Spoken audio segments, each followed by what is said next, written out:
Thank you so much for coming out. Obviously an exciting day for us. We're welcoming a minimum of 20 new Hurricanes, and obviously it was a group heavy on offensive linemen. We have 6 offensive linemen, really from a lot of different areas, a group that averages 6'5" and 312. We're excited about that. Obviously with the departure of Duke Johnson, we're pleased to bring in Mark Walton, a young man from Booker T that obviously had a prolific career there and had a great run in the playoffs. We lost one receiver in Philip Dorsett. We're replacing him with Lawrence Cager, a young man that comes to us from Calvert Hall.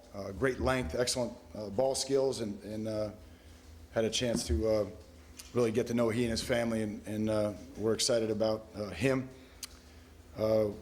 Obviously lost a productive tight end in Clive Walford, and we're replacing him with the #1 junior college prospect in the country, Jerome Washington. He's been here already. We're excited about Jerome. The interesting thing with Jerome is he was a qualifier out of high school, so he has 4 years of eligibility from that standpoint. On the defensive side, we sought to get two guys with length at corner, and we did that. We're very excited about both Michael Jackson and Sheldrick Redwine. Michael Jackson is a young man that's not from Miami, but has Miami ties. His dad lives here, his aunt lives here. And he's a young man that wanted to leave the state of Alabama, so we're pleased to get him. And he comes to us at least at 6'1". Sheldrick's another young man from Miami Killian, and another guy who gives us length and speed. We're excited there. We sought to get 2 safeties, and we did that. Quan Johnson, who I thought was the best safety down here this year, who's enrolled here at mid-year, and I'm excited about Quan. Great young man. Excited about his work ethic. He's humble. And then Robert Knowles, a young man that I think at 6'1½", 6'2", and from Edison, just a very physical player and a guy who really matured this year, and the guy that we followed. We needed to get 3 linebackers, and we did that. I think we offered 4 in the 3 counties. We got 2. C.J. Perry's enrolled here at mid-year, and a guy who played a lot of tailback for them at Royal Palm, and then James King, a guy that we really liked in camp. James is 203 pounds. Right now was about 186 at our camp, and we watched him grow, watched him develop. So we're excited about him. And then of course Jamie Gordonier, a 6'4", 235-pound linebacker from a state champion in Red Bank Catholic in New Jersey. Defensive lineman, again excited about Scotty Patchen and what he brings. R.J. McIntosh might be the most underrated player down here, a guy that we got to know when he was 245 pounds. He's now 278 pounds, a basketball player, athletic. Kendrick Norton, who just as you know, signed a couple minutes ago. We're excited about Kendrick and the size that he brings to us inside. Ryan Fines is another defensive lineman. So overall, excited about this group and excited to move forward with the 2015 team tomorrow. Questions, please.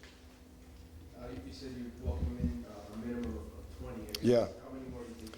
Yeah, so Manny, just to answer your question, one is we received a financial aid agreement from Gerald Willis, a transferred defensive tackle from the University of Florida and a former teammate of Stan Dobart's at Edna Carr. So he's technically not part of this class, but he was part of our plans for this class.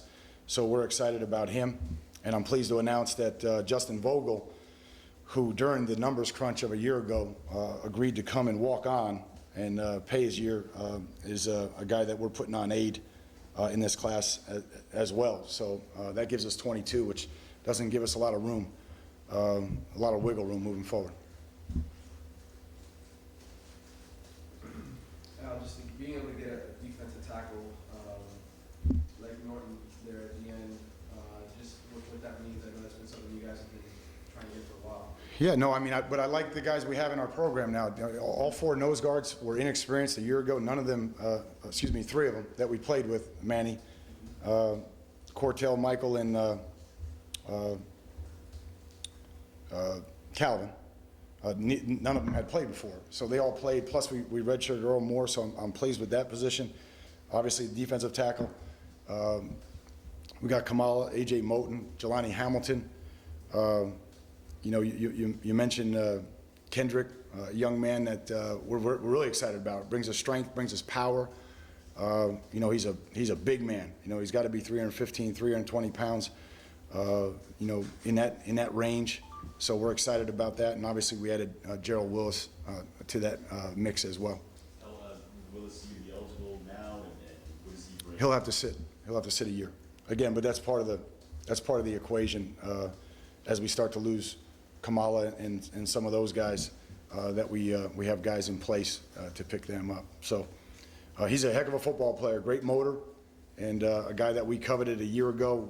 We did not get him. We're glad to get him this time around. Is he already on campus? No, sir. Nope. Yeah, Al, what did you guys find when you did research on him? I mean, obviously he has some issues in Mexico.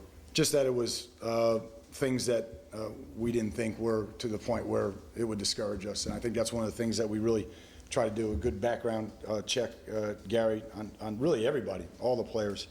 And we're not perfect, but in his case, it was stuff that was, you know, a lot of immaturity and things of that nature, but nothing that he's not going to, with the right group and the right mentor. And I think Stan obviously has offered to do that for us.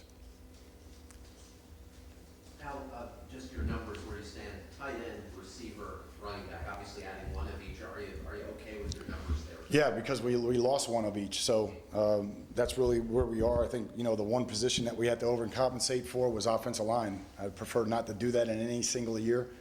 I think if you can take 4 offensive linemen a year, I think you'd be really happy. That would give you about 15 or 16 over a 4-year period. I think when you have to take 6 in a year, it really shows you how we, you know, we're not really where we needed to be a year ago in the offensive line, and it also takes away from you getting a skilled guy or somebody that can do something with the ball in their hands. In the backfield, I mean, you probably wanted to bring in more than just Mark. Obviously, you guys can play early, as we've seen, you know, with Joe and Gus. What do you do now there? Do you kind of look around? You have a spot open for a running back? No, we're good. We got Joe, Gus, Trayon Gray, of course, Mark Walton, and then Tuck will do what he has continued to do for us, and that is he'll be a fullback when we need him, but Tuck is a really good one-back runner, and he's doing a great job with track right now. He's lean, and so he'll do a dual role, because if he doesn't, then he sits around a lot, because if we use the fullback 12 times a game, that's probably on the high side. How about at quarterback? So interested in adding another one? I think that's a fair assumption in terms of just making sure we'll evaluate that. We also have to evaluate the guys who joined us as walk-ons to see if as we examine the pool, are the guys in the pool better than what we have at that position. So that certainly is a position that we'll continue to evaluate. Yeah, can you talk a little more about Willis? He's a 5-star defensive tackle coming out of high school. Yep. Obviously, a pretty highly regarded player. Yeah, just, I don't know if we would be sitting here if not the connection with Stan and obviously the testimony of Stan in terms of the environment that he's in, the enjoyment that he's having in what this program represents. So we're very grateful to that, and I know Gerald was excited about becoming a Miami Hurricane, and when he's finished up with classes and everything, he'll enroll this summer. Coach, 7 out of the 20 kids are South Florida kids. Are you happy with that number, or do you want more of a presence down here with that? No, I think when 6 of them are offensive linemen and none of them are in South Florida, it skews your numbers. So I think everybody knows it's a question that comes up all the time. I don't think we would drive past any kid in South Florida to go somewhere else. But you guys may know better than me how many Power 5 offensive linemen were offered in the 3 counties.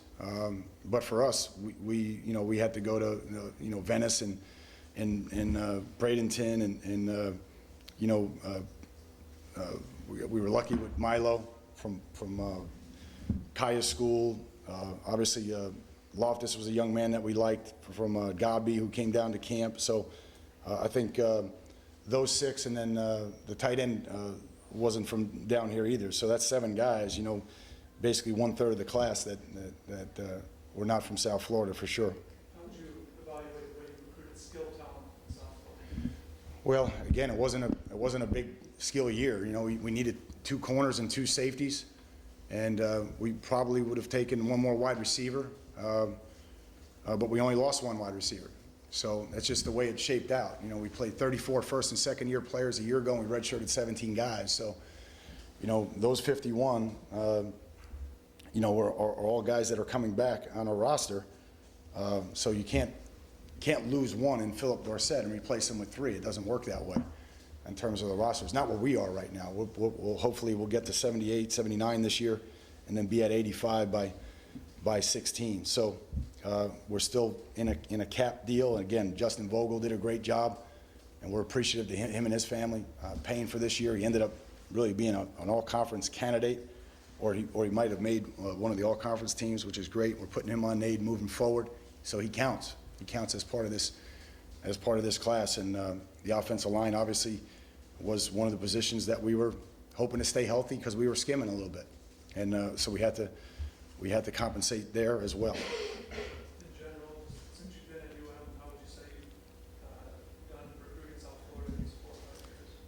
Well, I mean, obviously last year, I think, again, I don't know overall, but last year was clearly our best year, and not just in numbers, because it's really not about numbers. It's about performance and production. But, you know, Chad Thomas and Joe Yerby, and boy, oh boy, I mean, Casey McDermott, Nick Linder, Trevor Darlin, all of those guys were either starters or big contributors. And then there's so many other guys like Demetrius Jackson, who we think is going to be a really good player, and TJ McCray. And I mean, we had so many kids from South Florida a year ago. So again, this number's a little bit skewed because of the number of offensive linemen, and none of them were local. But we just got to keep doing it. I think we have 13 commitments in next year's class, and all of them are from Florida. So again, that's just the way it breaks down. There's obviously a great number of skill players here. So if you're not taking 3 or 4 wideouts, like next year, we're going to probably take 5 wideouts. So we should have a good year in South Florida. We're going to take 5 wideouts. So that's just the way it shakes out. But I think every one of our players in next year's class is already from Florida. So. And I think when you couple that with the overall body of work in the last 3 years, I think that's where you'll find our commitment to South Florida. Couple more questions. One, how is Patchen doing in his recovery? Doing great. And 2, where do you see his future? Yeah, so he's already 245 pounds, and I think the biggest thing is Vinny's trying to slow him down. Our trainer's trying to slow him down. He's already wanting to go full speed, so we're going to be careful with him early in spring ball. He will participate in spring ball, but I think just, you know, from a preventative measure standpoint, we're going to hold him out probably till spring break, and then we'll go from there. Again, that's something I have to check. I've been on the road, so that's something I got to check with the trainer. But all the reports are that he's really doing good. Yeah, and it's just roll down the road. You just kind of project him now, or where's he going to start out? I don't know. He's got a relentless motor. He's got work ethic, and he's long, so he's going to be really big. And he's a great leader. One thing about these guys, and I see Barbara back there shaking her head, just the 5 guys that we brought in at mid-year, just from an academic standpoint, from a responsibility standpoint, understanding the big picture, just, man, awesome to be around, all these guys. And I think that says a lot, and that's something I'm looking forward to getting out there and coaching those guys. Coach, you had 14 commitments in this class. You said this is evaluations, you can pick in other schools. Just how would you... Yeah, I mean, it's all of the above. It is. I mean, maybe it's you know, maybe that's just the direction we're going. I don't know. I mean, we don't want to get into that business. At the end of the day, we're happy with our class and the needs that we met in this class. And but it's a variety of reasons, and really they're individually based. So it's tough to just sit up here and paint a brush as to why it happened. But obviously, you know, moving forward, we're excited about this group and anxious to get started on the 16 group tomorrow. You mentioned the 16 class, 12, 13 commitments. Just how do you ensure that those guys don't leave? What do you do? Again, just keep moving the program forward. Infrastructure is improving. You know, do a great job on the field. Move the program forward there, and just continuing to show them the impact that they can have. And obviously, we're excited because it's going to be a skill-laden group. I don't think we're going to take many offensive linemen. So there's going to be a lot of wide receivers in the group. There's going to be, you know, probably 2 tight ends. I'm still going through it. 2 running backs probably now. multiple corners, multiple safeties. So, from that standpoint, we just, we're excited about it and just keep moving it forward. Hey, a couple of DBs, you got in on late, Red Wine and Knowles in particular. Yeah. Big year for DBs in South Florida. Yeah. A lot went to different places and stuff. How did these two compare in your evaluations to some of the other kids that maybe were highly regarded by the outside world? Yeah, I think so. To answer your question, for all the kids, and again, it just was what we needed this year in terms of Michael Jackson came to camp. He had South Florida ties. He was 6'1". We wanted to get length at corner. So I think there was two guys, three, including Sheldrick. Maybe I'm wrong, but three in South Florida with that kind of length that we offered. We got one of the three. So, and again, it's really not a function of when you get them. It's can they do the things you needed them to do? So Like, when you guys evaluated, did you see them as comparable level players, even though maybe some of the... I think you're splitting hairs. I think, it's like that scene in Moneyball, when he sits across from him and says, you think you know, you don't know. We think we know, and everybody thinks they know. All around the country, everybody thinks they know. And then when the kid comes and, and all of a sudden he's great, and everybody says, man, we're awesome evaluators, we're awesome, But the reality is, you're splitting hairs. And there's a lot of corners down here, this year, and so the guys that were not 6'1", we just needed length at that spot, Gary.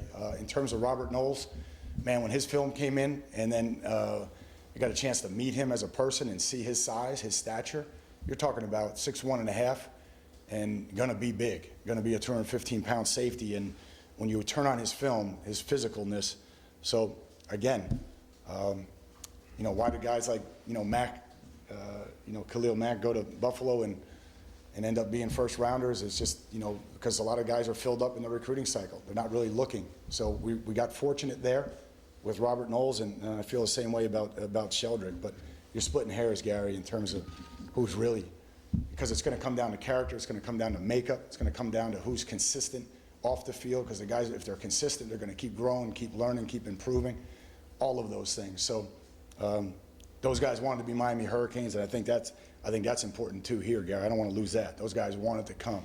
Robert Knowles wanted to be here, and he'll go to work and fight his ass off for us. Last question, guys. You talk a lot about size, especially when you talk about recruits. Sure. 6'1" corners. Part of the reason maybe some of these software kids, they're fast, but they're maybe just don't have a lot of size. Is it just? Well, I don't know if that's, yeah, Manny. I hate painting a brush, man. I mean, because there's so many different players and so many different varieties. Yeah. But I don't know. I mean, do you guys have a count of how many are going? Division I, because there's so many. I mean, there's so many. So again, you can't get them all. Just make sure the ones that you get can do what you need them to do and fit your system. And but because our skill numbers will be high, I expect our South Florida numbers to be really high next year, as is already evident by every single one of them. 100% of the 13 committed for next year are from Florida. So we are gaining a little bit of traction in Jacksonville. I like that.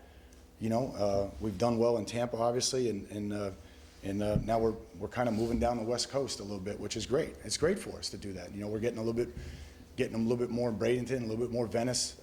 Got somebody committed from Naples the other day. That's great. We should be in that whole area, and if we don't have to leave that area, we're not going to. All right, everyone. Thank you so much. Guys, thanks so much. Have a great day.